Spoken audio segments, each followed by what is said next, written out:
Good morning, class.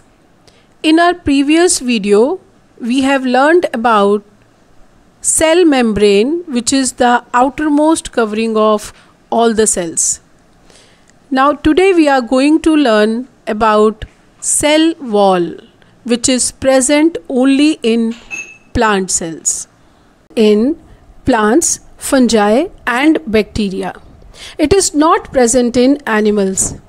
Cell wall is outer rigid covering of the plant cell. Do you know with which material the cell wall is made up of? It is made up of cellulose, which is a very complex material. And cell wall of fungi is made up of another complex substance called as chitin. Cell wall provides structural strength to the plants and provide protection during unfavorable conditions. What is plasmolysis?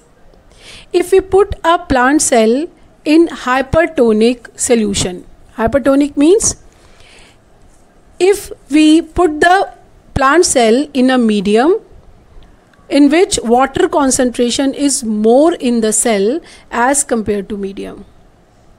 Water concentration is more in the cell. So due to osmosis, water comes out from the cell and shrinkage of contents of the cell takes place like this. Shrinkage of contents of the cell takes place away from the cell wall. This process is called as plasmolysis. This shows that it shows the permeability of the cell wall. Permeability means it allows free movement of gases and other substances. Plasmolysis of cell takes place only in living cell. If we take a dead cell, it will not show this plasmolysis. Thank you. Nucleus is next important part of the cell. This is membrane-bound cellular component present in eukaryotic cells. Mostly it is located in the central part of the cell. It regulates all the activities of the cell like growth, reproduction, etc. Now let's see the structure of the nucleus. Nucleus has a double layered membrane called as nuclear membrane. Just like cell membrane, it separates the inner content of the nucleus with the cytoplasm, because this nuclear membrane is in between nucleus and cytoplasm, so it separates the contents of nucleus from the cytoplasm.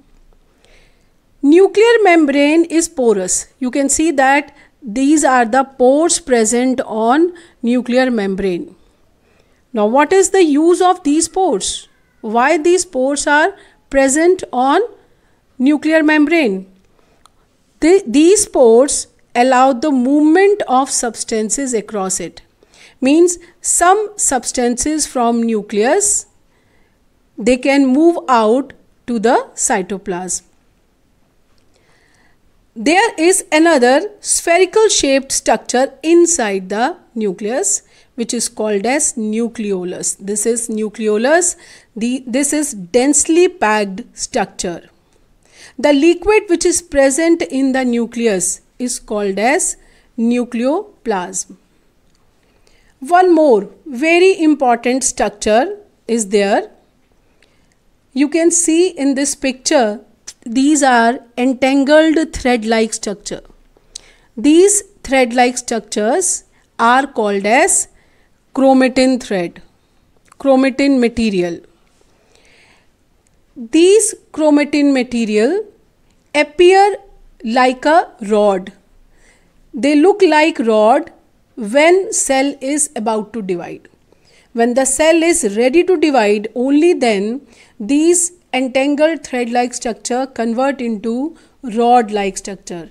These structures are called as chromosomes. You know that chromosomes are very important part of our body. We all have fixed number of chromosomes.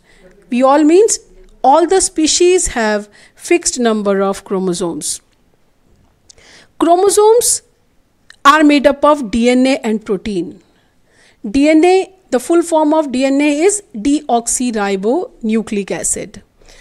DNA, you must have heard this word DNA test and all. So this is made up of DNA and protein.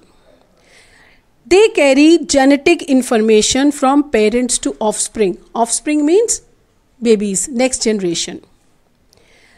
Chromosomes are very important because of chromosomes, these carry information about inheritance from parents to offspring in the form of genes. They are having small units, functional units called as genes.